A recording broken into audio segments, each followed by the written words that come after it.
Thank you for watching, liking, commenting, sharing, and subscribing right now. Oh, I was just basking in your glow. Oh. Everyone's saying that Diana is glowing now that she is 14 or 15 weeks pregnant. There's the Bambino. The Bambino. Or the Bambina. We're beginning the pregnancy vlog early in the morning, if only because there's more natural light as opposed to the other pregnancy vlogs that we've done. And today also happens to be our 2-year wedding anniversary as well.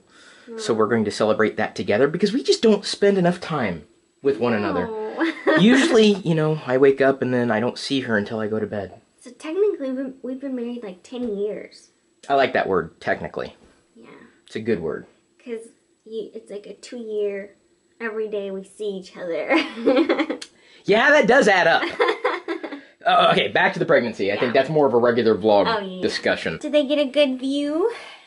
Week 14, 15? Can you see it? Oh, we can definitely see it. So can Wicket. And of course, he has to be here, or it's not a pregnancy vlog. Yeah. Where's Pixie? She's with Noonie. We'll talk about the rest of this week when we get back. But for you, it'll be like... It's later in the day, and this week has been a very roller coaster week, I would say. Yeah, just like that. I was feeling very lightheaded, getting a lot of tunnel vision, even walking up and down the stairs. Baby, are you having sympathy pain? Well, I'm just trying to show everybody kind of what it would be like if they were to get lightheaded. Yes, that's how I've been feeling. Just taking little steps, I would get tunnel vision.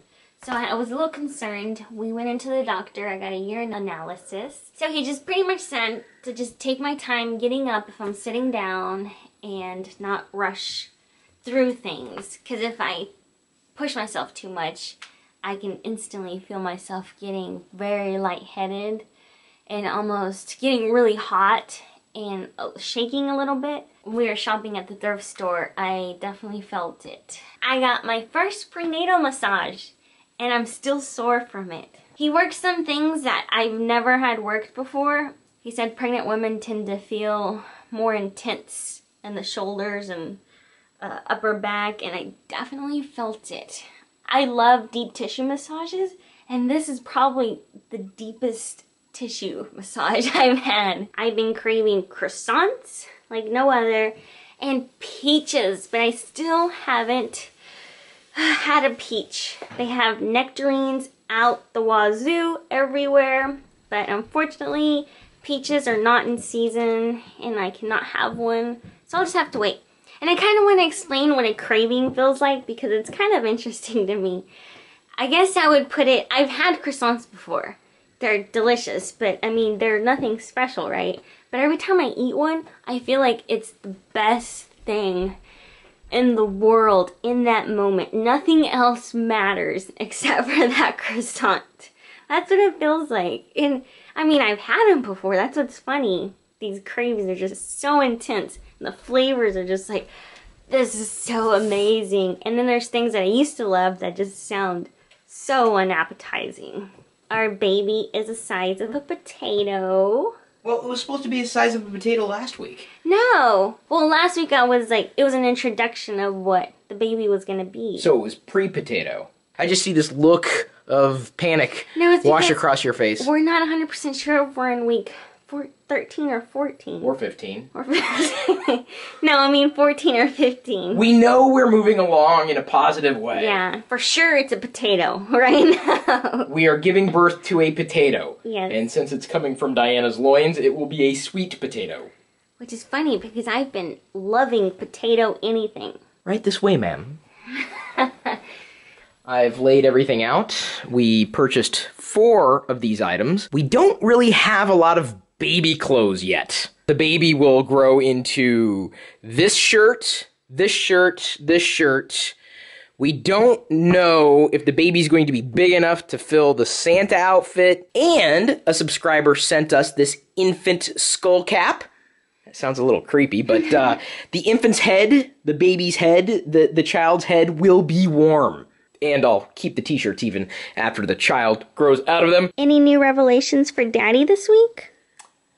Well, it's been interesting outside of your pregnancy, but I've been thinking more about what I do, what I've been doing, and how I can build what I do into something that baby Pirillo could take over if they wanted to one day. It's legacy. When I do something these days, I guess I should be talking to you, the camera, instead of Diana. I don't know if I've even really talked to you about this. Yeah, I don't think so. You know, I'm not going to be around forever, and thinking about what I can do to increase my child's happiness, and part of that might be in handing them something that, for better or for worse, I didn't get. I'm sure that if the internet was around when my dad was doing business, it could have worked out differently. And there's no telling that the child would want to take over any bit of business, but to be able to at least have something there for the child. We launched the Locker Gnome shop this week where people can buy geeky things like hoodies or stand-ups or money clips, fun stuff, really. And even if the child is not a geek, and I don't expect that, you know, it's going to happen, it's not going to happen, hey, whatever happens, happens, and that's really the approach I would take. I'm thinking more about how to retool what I do to make it something that could live on well past my existence on this plane, and I would love to, you know, give that over once I'm gone to someone else in the family. You'll never be able to get rid of me. That's okay, we don't mind. Thank you. Right, guys? Right. And gals. And gals. Yeah, when I say guys, I guess I mean in general, but... I do too, so don't worry about it. Let's find a new name for them. Them? Y'all?